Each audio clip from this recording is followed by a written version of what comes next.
I'm Veronica Dudo. Tonight on EWTN News Nightly, diplomacy severed. President Trump declares the ceasefire is over as the U.S. demands total compliance despite Iran's request for continued talks.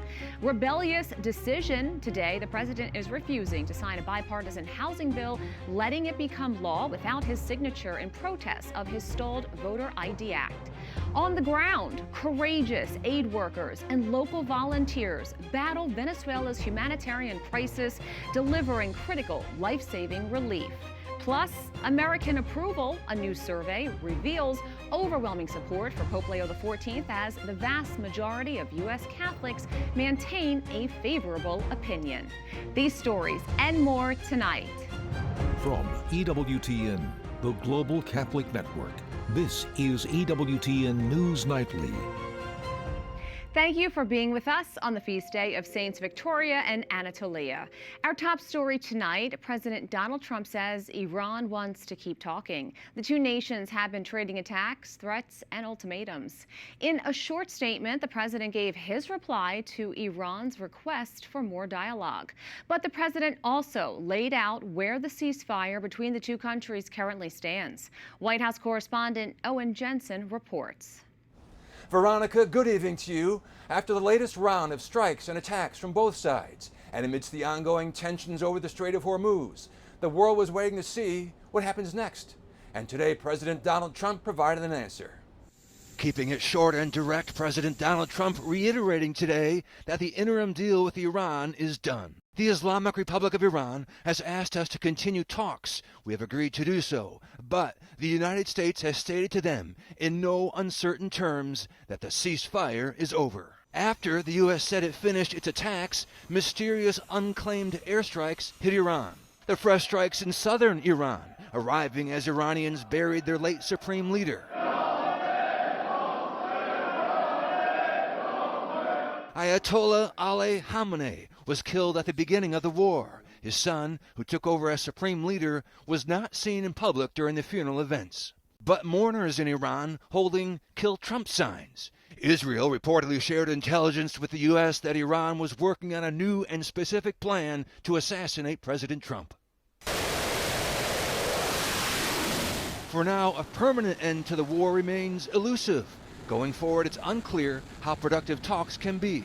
The status of the Strait of Hormuz uncertain. Iran insists on controlling it, while the U.S. and allies want it reopened as a free international waterway.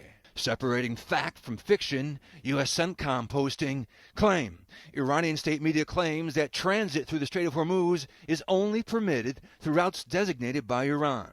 Truth. Iran does not control the Strait of Hormuz. Since early May, U.S. forces have helped facilitate the successful transit of more than 800 commercial vessels and 380 million barrels of crude oil through the vital international trade corridor. Still, the war with Iran continues to weigh on drivers' wallets. Gas prices climbed 9 cents in the last couple of days. AAA says prices average about $3.88 a gallon. Iran's grip on the Strait of Hormuz during the conflict led to a global energy crisis. At one point, a barrel of oil was going for $120. It has since dropped significantly. At the White House, Owen Jensen, EWTN News Nightly. The renewed fighting in the Iran war is dividing U.S. lawmakers. Republicans generally support the president, while Democrats continue to say the war is illegal and will attempt to block any more funding for it. Capitol Hill correspondent Eric Rosales joins us with the latest from the Hill. Eric. Well, good evening, Veronica. As Owen mentioned, today President Trump repeated that the ceasefire is over. But when lawmakers return next week, they're going to be facing some fresh questions about where is this war headed and should Congress get involved? Most Republicans say President Trump has to take the action against Iran because it continues to violate the ceasefire every day. I think his patience and his willingness to want to have a deal with Iran, I think Iran saw that as being weak, and they thought they could run over the president. They break the rules that they have voluntarily signed up for. And then I think the president is right to use force That's the only thing a bully understands. That's the only thing that will get their attention. Democrats say Iran is trying to leverage their bargaining power. They had a pretty good deal here where they could get paid to open the strait. Instead, they wanted to say, well, we'll open the strait a little bit, not entirely. And that's why they're shooting at some ships going through the lanes they don't want them to go through. Now I think we're looking at a protracted conflict. Senator Chris Coons, a member of the Foreign Relations Committee, says basic questions still remain about Iran's nuclear program. We don't have a clear, detailed understanding of the status of their centrifuges, the status of that highly enriched uranium, or a clear path towards resolving it other than going back to the negotiating table with Iran. So I don't think we're significantly safer today. A bitter fight over war funding is also brewing. Lawmakers want details on how officials plan to spend $67 billion in supplemental funds the administration requested for the war. Some Democrats say more funding is not going to happen. They will need Democratic votes to pass any funding bill through Congress, and we should just make it clear right now that those who think that this war is illegal and dangerous and disastrous aren't going to give Trump a dime for it. We really have to remember that Congress has yet to give its blessing on this war. The Constitution requires that. Republicans are telling me that they are worried with the spiral gas prices and higher energy bills, along with the growing public opposition to this war. It could actually sink their party ahead of the midterms and give control back to Democrats. At the Capitol, Eric Rosales, EWTN News Nightly. The bipartisan housing bill approved by Congress will become law without President Trump's signature. The president announced he is withholding his formal approval in protest of Congress not passing a strict voter ID bill known as the Save America Act. Despite the lack of a presidential signature, the housing legislation is still set to become law today as the 10-day window for a presidential veto expires. The new housing legislation aims to lower costs and spur new construction to address the national shortage. In Venezuela, a massive force of 30,000 national personnel and over 4,000 international rescuers are racing against time. The official death toll has reached almost 4,000. Currently, over 16,000 people have been injured and nearly 50,000 others are missing. Amid the residential and hospital collapse, the Catholic Relief Service's humanitarian response team is on the ground right now, delivering emergency food, clean water, and medical care. John Service, the senior technical advisor with the humanitarian response team for Catholic Relief Services, has more with current efforts underway. John, thanks so much for joining me. Good to be here, Veronica. How is Catholic Relief Services coordinating with local partners on the ground to ensure that international aid is safely reaching the hardest hit areas? Since the earthquake hit, Caritas Venezuela has been mobilized to provide support, and we've been helping them to do that. The assistance has been down to the most affected area, which is La Guaira. La Guaira is down the hill, down the mountain towards the coast. It was totally damaged in parts. We've been working there with our partner, the diocese, and there are 25 parishes to provide assistance. We've been sending food, water, hygiene materials, and medical supplies. The medical supplies go more to the health centers and the hospitals where people are assisted. It's been a massive mobilization, a big effort, and we've been able to get a lot of trucks going, and it's nonstop. Literally, in this place where I'm standing right now, which is their main office, we get the materials, we process them, we put them into packages that are easy to deliver, and then the trucks go out daily to these different sites. What has CRS been able to achieve so far in providing aid, and where have you been operating? I think we've been able to work with our brothers and sisters here in Caritas to show a strong support and solidarity to this cause. And I think the population has really, at least when I've been out there and talking to them, they've expressed how happy and grateful they are to have that support. It really is important when you are suffering such a big devastation as this. So it is, as people are saying around here, love following the earthquake. And yeah, I think we really feel that we're part of that, and it is a healing process for the country. With tens of thousands of people still missing, what unique challenges is your team encountering during the ongoing search and recovery efforts? Yeah, it's very hard. I mean, you have to meet people where they are, and if they don't really know where they're going, or they haven't been able to change from looking for their family members, you can't really start to look in other directions for them. You have to wait and help them go through what they're going through. So yeah, we're just trying to provide the assistance to them as easily as possible to where they need it, and then yeah, we're waiting for that next stage to happen. But it will come. People will start to need to think about where they're going next. There are many places people can stay. There are these stadiums where they're making space available. People are still living on the street, which is an option they have, close to where they lived, maybe where their loved ones are still.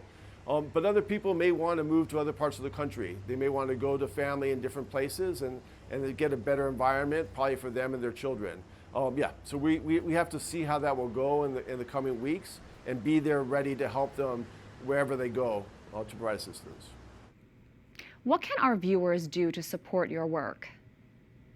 People can donate to CRS's donation fund for Venezuela, and those resources will be collected and then channeled to Caritas Venezuela.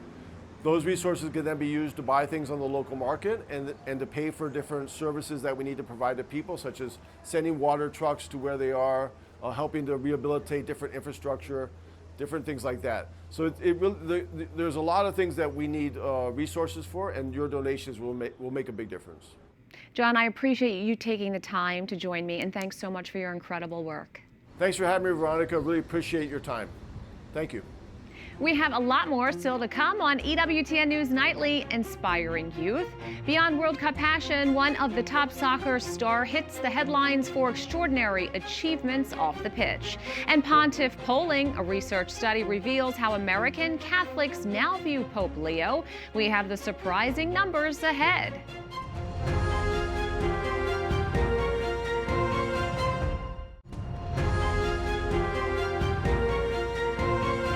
The World Cup heads into its final rounds. Norway is making headlines both on and off the pitch. Soccer star Erling Haaland recently spent nearly $134,000 to acquire a rare 16th century manuscript. It documents the spread of Christianity in Norway, making it the most expensive book ever sold in the country. Instead of adding the priceless text to a private collection, the professional athlete immediately donated it to his hometown public library. He attached one meaningful condition to the gift, saying that he wants the book to always stay open so that people can read about, quote, those who came from where I come from. But that's not the only faith-related news coming out of Norway. The Diocese of Oslo has announced it is pursuing the canonization cause of Norwegian Nobel Prize-winning author Sigrid Undset, one of the country's most prominent Catholic converts. Joining us now to tell us more is EWTN News editor for Europe and Asia, AC Vimmer. Thanks so much for coming on. Who was Sigrid Undset, and why is she so famous in Norway? Sigrid Undset is simply one of the giants of Norwegian literature. Many say she's the greatest Norwegian novelist of the 20th century. She was born in 1882, the daughter of an archaeologist who tragically dies when she is only 11 years old. So the family soon runs out of money. She works in an office as a secretary from the age of 16 onwards, and she doesn't really love the job, but she has time to write. And out of that time comes Kristin Lavransdatter, the great trilogy of a woman, a Norwegian woman in medieval times, then Catholic times, in Norway from the cradle to the grave. And she wins the Nobel Prize for Literature for that. In 1928, her books are translated into more than 80 languages. She's part of the cultural landscape. Her face is on the 500 kroner banknote. Children read her work at school, but she's also revered for a second reason. She was an early and staunch critic of the Nazis. She had to flee Norway when they invaded Norway in the 1940s. She was pleading Norway's cause when she arrived in the United States, where she found refuge. Her eldest son is killed in action defending a bridge near their home. So in a nutshell, this is a Nobel laureate, a giant of literature, a heroine of the resistance. But do you know what's often forgotten is the third thing? She's also Norway's most famous Catholic convert. And that's what this week's news is all about. What is the case being made for her canonization?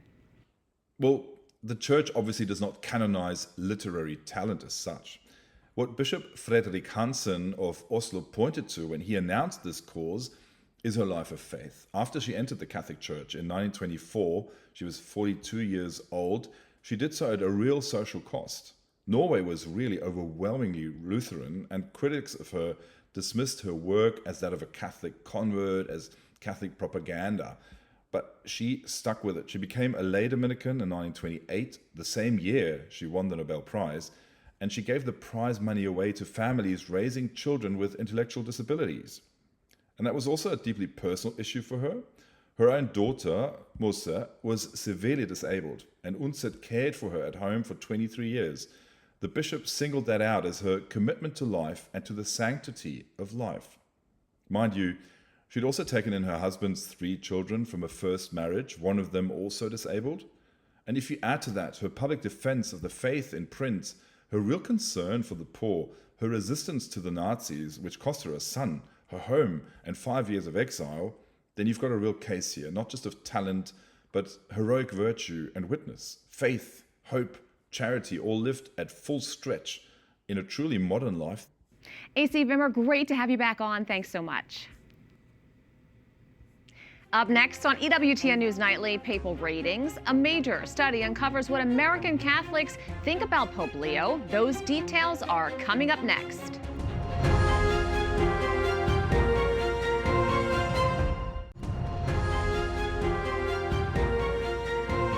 Welcome back. Pope Leo XIV is implementing some concrete measures regarding the controversial topic of abuse. It's an issue that is by no means fully resolved. EWTN Vatican journalist Zofia Chubek has more.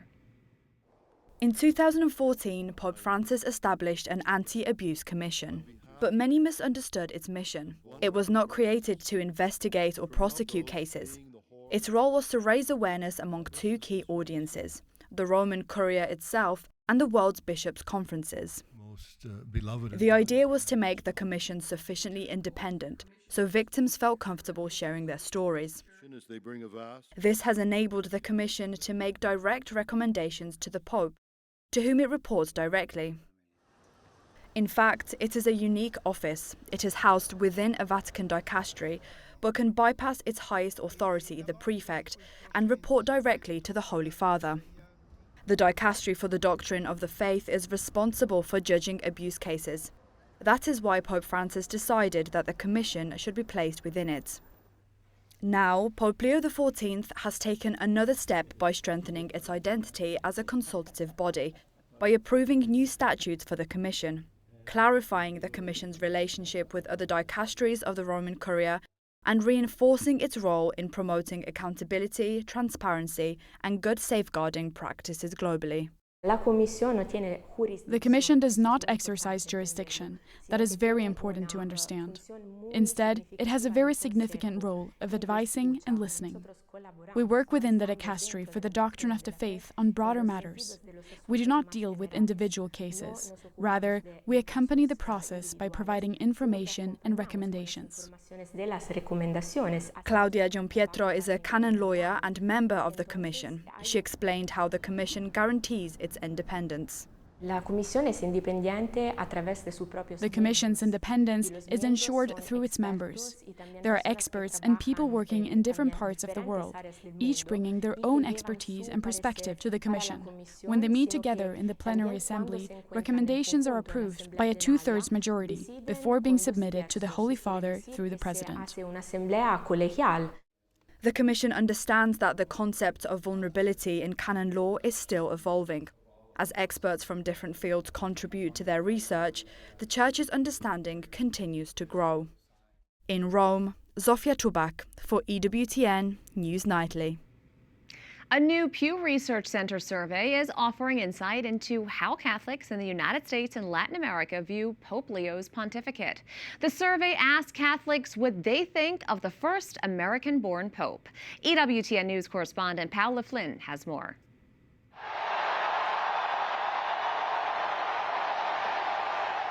On May 8, 2025, Pope Leo XIV was elected as the 267th Bishop of Rome.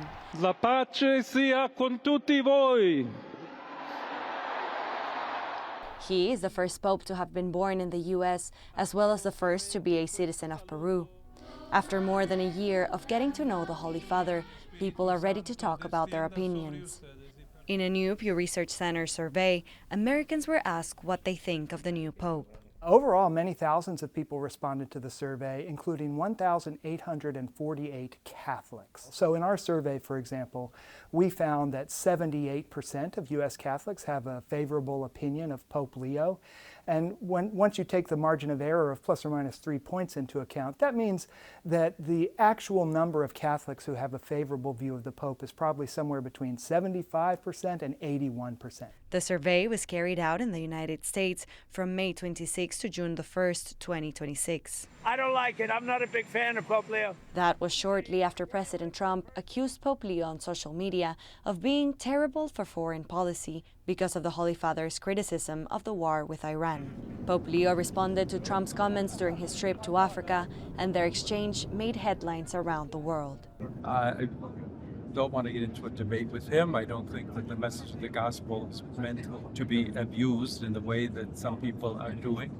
And I will continue to speak out loudly against war, looking to promote peace, promoting dialogue and multilateral relationships among the states, to look for just solutions to problems. Among those surveyed, 51% said President Trump has been too critical of the Pope, while 19% said it is the Pope who has been too critical of Trump. Catholics are kind of split when it comes to their view of Pope Leo.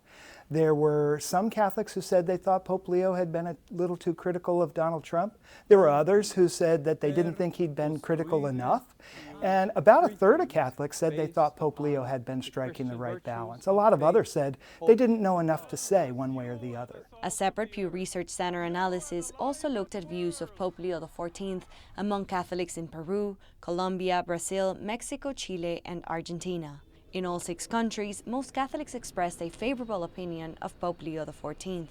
In Peru, Colombia, and Brazil, more than 70% of Catholics surveyed said they had a favorable opinion of Pope Leo. But that wasn't the case for Catholics in Chile, where 20% of those surveyed said they had an unfavorable view of Pope Leo, while 25% said they didn't know enough to give an opinion. In Mexico, 18% said their view was unfavorable, while 66% was favorable, and 17% did not answer. In Washington, D.C., Paola Flynn for EWTN News Nightly. We thank you for watching tonight. Remember, you can follow us on social media, Facebook, X, YouTube, and Instagram at EWTN News Nightly. I'm Veronica Dudo. Good night and God bless.